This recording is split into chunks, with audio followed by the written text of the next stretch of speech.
नमस्कार, मैं खुशबू कुमारी। आप देख रहे हैं वेब इंडिया न्यूज। यहाँ दी जाती है तमाम सटीक और सही खबरें सबसे पहले आप तक। इस समय की सबसे बड़ी खबर बिहार राज्य के पश्चिम चंपारण जिला के नरकटियागंज क्षेत्र से आ रही है। आप देख रहे हैं वेब इंडिया न्यूज। मैं हूं शशिकांत गिरी। आज मैं पहुंचा हूं बिहार के पश्चिमी चंपारण नरकटियागंज नगर परिषद क्षेत्र में। यहाँ सभापति प्रत्याशी के पुत्र हैं, उनसे मिलते हैं और उनके परिचय जानते हैं। सर, क्या नाम है आपका? पहले तो मैं वेब इंडिया को वेलकम करता हूं अपने पास। ये आपका भी। और मेरा नाम हुआ कुणाल किशोर जायसवाल। मेरे पिताजी श्री सरोज कुमार जायसवाल जो सभापति के उम्मीदवार हैं। सर, आपकी जो मुद्दा है, इलेक्शन लड़ने की लक्ष्य है आपका, आखिर इलेक्शन लड़ क्यों रहे हैं सर? इलेक्शन लड़ने का कारण है, आपको जानकारी नहीं होगा या फिर हो सकता है कि आपको जानकारी भी हो कि हम लोग पिछले 15-16 साल से समाज सेवा करते हुए आए हैं। नरकटियागंज में 50% लोग जानता है कि चंपारण बॉयज मेंबर CBM जो हमारा एक टीम है, हम लोग समाज सेवा का कार्य करते हुए आए हैं 15-16 साल से इस धरती पे नरकटियागंज के।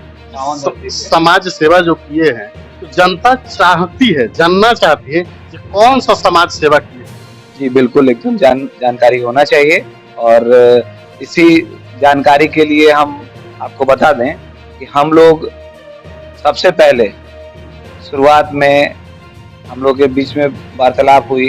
हम लोग देखे गरीब बच्चे जो निर्धन हैं, उनके बच्चों को हम लोग जैसे पढ़ने जाते हैं तो किताब कॉपी का प्रॉब्लम, पेंसिल कलम का प्रॉब्लम, स्लेट का प्रॉब्लम, तो स्टार्टिंग में हम लोग यही पहले वितरण कराना स्टार्ट किए। बाद में फिर धीरे धीरे हम लोग का मनोबल बढ़ा, तो फिर हम लोग स्टार्टिंग किए गरीब लोगों के बीच से कि खाना वाना चला देना, राशन का मुहैया करा देना। उसके बाद इसी तरह से बढ़ते बढ़ते मोटिवेशन चेंज होते। हमारे यहाँ ब्लड बैंक नहीं है, तो बहुत लोग ब्लड की कमी से कहीं ना कहीं जब प्रॉब्लम होता था, इश्यू होता था, तो बेतिया से जाना पड़ता था या रेफर होता था तो बेतिया जाइए।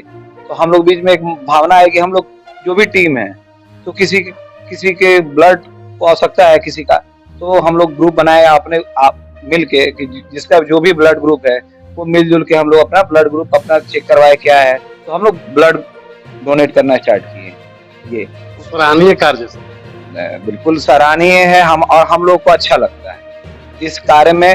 अच्छा लगता है कि किसी का ये पेशा है, पर हम लोग का शौक है, अच्छा लगता है समाज सेवा करना।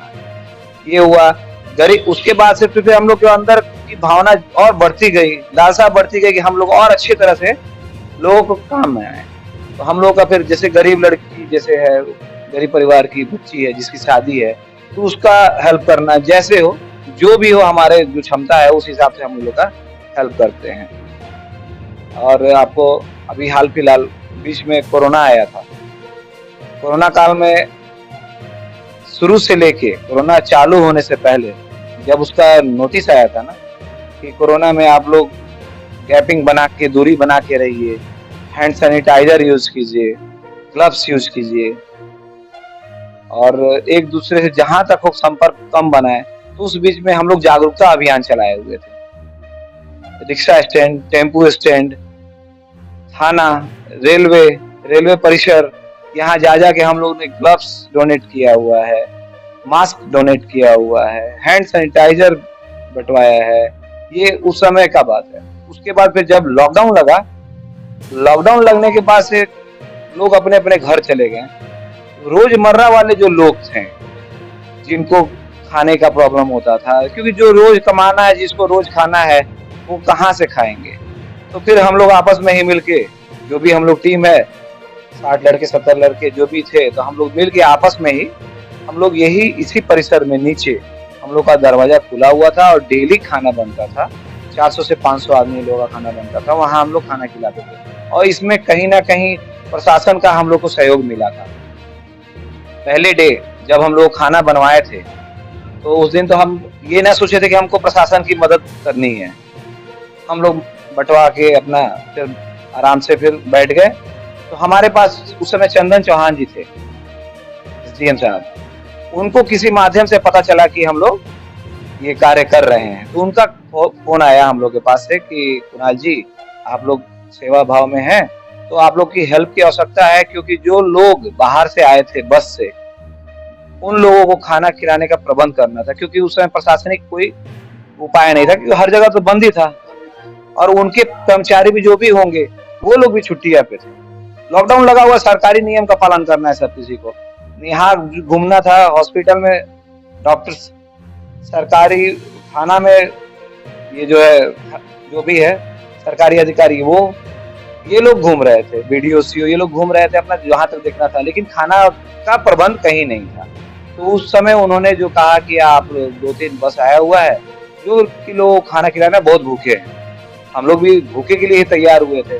तो हम लोगों ने उनका उसी रात में, हम लोग 4-5 आदमी थे, तो खुद से मिलके हम लोग खिचड़ी बनवाए थे, खिचड़ी का प्रबंध किया गया था, जो हम लोग से हुआ। और हम लोग इसी हाई स्कूल ग्राउंड में उस नाइट में लगभग 10 बज रहा था, 10 साढ़े 10 बज रहा था, हम लोग जाके वहाँ पे खाना चलवाए थे। उसके बाद से ये नियम हो गया हम लोग का, सुबह में चाय बिस्किट देना। यही बहुत अच्छी बात है, गया। बहुत अच्छी बात है।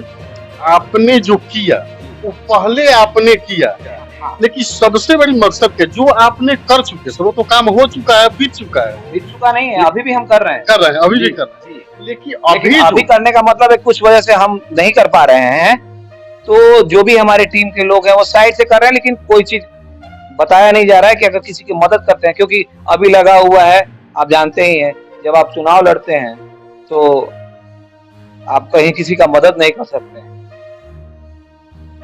लेकिन सबसे बड़ी बात है सर, आपने बहुत अच्छा काम किया, परोपकार के काम किया, बढ़िया बात है। लेकिन अभी जो आपकी टीम और पूरे समाज आपका जो इलेक्शन फाइट किया, वो इलेक्शन लड़ रहा है, तो लड़ने की मेन मकसद क्या है सर, मुद्दा क्या है आपका अभी प्रेजेंट की बात? आप मुद्दे की बात कर रहे हैं, मुद्दे तो बहुत सारे हैं। मन में इच्छा है कि पूरे शहर को हम बदल दें, पूरे शहर को ऐसा जगमगा दे कि जैसे कि हमारे यहाँ त्योहार होता है, जब दशहरा आता है तो जितनी लाइट बत्तियां लगती हैं, देखने में इतना खूबसूरत लगता है। मैं चाहता हूँ कि शहर वैसा ही दिखे, लेकिन करने में थोड़ा समय लगेगा। लेकिन अभी की बदलाव की बात है ना, कि साल भर के अंदर अगर मैं जनता जनार्दन के आशीर्वाद से जीता हूँ, तो मेरा पहला प्राथमिकता रहेगा कि शहर में जो नालियां हैं, इसकी निकासी नहीं है, इसका कनेक्शन छोटे नाले से बड़े नाले में करना और बड़े नाले से निकाल के इसका निकासी शहर से बाहर करना, ये मेरी पहली प्राथमिकता है। दूसरी प्राथमिकता, शहर में कहीं भी शौचालय नहीं है। कहीं के बाहर के लोग या फिर हमारे शहर के लोग ही मार्केट में जाते हैं तो बाथरूम करने के लिए उनको लज्जित होना पड़ता है, किसी से पूछना पड़ जाता है कि आपके यहाँ टॉयलेट का प्रबंध है कि नहीं। तो ये दूसरा प्राथमिकता रहेगा कि शौचालय बनवाना। तीसरी प्राथमिकता है, यहाँ खेल कूद का कोई साधन नहीं है, उसको देखना। पार्क नहीं है जहाँ पार्क में आप बैठ सके, आधा घंटा फैमिली को ले आके आप रेस्ट कर सके। यहाँ पोखरा है, सबसे खूबसूरत जगह नरकटियागंज का पोखरा है, जहाँ राम जानकी मंदिर है। राम जानकी मंदिर से सटे हुए पोखरा है। उस पोखरे का खूबसूरती, अभी तो वहाँ लाइट बत्ती लगा है, थोड़ा सा ये आपका ईंटा वगैरह लगा के उसको थोड़ा सा डेकोरेट किया गया है, लेकिन वहाँ उससे कुछ होने वाला नहीं है। बगल में लाइब्रेरी भवन है जो खंडहर में तब्दीलित हो गया है, उसको लाइब्रेरी बनवाना, वहाँ पे लाइब्रेरी बनवाना, पोखरा को खूब सुंदर से सजाना और उसके अंदर बोटिंग सिस्टम डलवाना, ताकि जो बच्चे हैं, युवा हैं, वहाँ मन बहला सकें। उसमें जो है आप कुछ दुकानें लगवाइए, जिससे कि बेरोजगार लोग जो है वहाँ दुकान खोले अपना। जो लोग आते हैं घूमने फिरने के लिए, तो वहाँ एंजॉयमेंट का भी एक जगह हो जाएगा, घूमने का एक अच्छा सा हमारा एक साधन हो जाएगा। बहुत अच्छी बात ले कहा जाए सर, अभी नरकटियागंज शहर का सबसे बड़ी समस्या ये है, यहाँ काफी देखा जाए करप्शन है। करप्शन जो है इसकी मीटर काफी तेज से चल रहा है। यहाँ शाम को कब किसके साथ क्या हो जाए इसका कोई मतलब गारंटी नहीं है। तो इस तरह की समस्या, इस पे क्या कहना चाहते हैं? देखिए, ये समस्या पे कहना बहुत कुछ है, हमारी टीम इस पे ऑलरेडी वर्क कर रही है। जनता आपको अपना जनादेश देती है, जनता आपको जिताती है, तो सबसे पहले कौन काम करेंगे? सबसे पहले मैं सड़क और नाले पे जाऊंगा, क्योंकि यहाँ जो है कहीं सड़क है तो नाला नहीं, और नाला है तो सड़क नहीं। ईवीएम मशीन पे 12 नंबर क्रमांक मछली छाप का। तो हम अपने जनता जनार्दन से गुजारिश करते हैं कि हमारे पिछले कार्य को देखते हुए, हमारी सामाजिक कार्य को देखते हुए एक बार हमको मौका दें, ताकि मैं आप लोगों के साथ और मेरी टीम, जो बच्चे मेरे साथ जुड़े हुए हैं कितने सालों से, उन लोगों के साथ मिलके आपका सेवा करता रहूं। और मेरी एक गुजारिश भी है कि आप लोग वोट दें मुझे अपना बेटा समझ के। मैं नेता नहीं हूं, आपका बेटा हूं, कुणाल किशोर।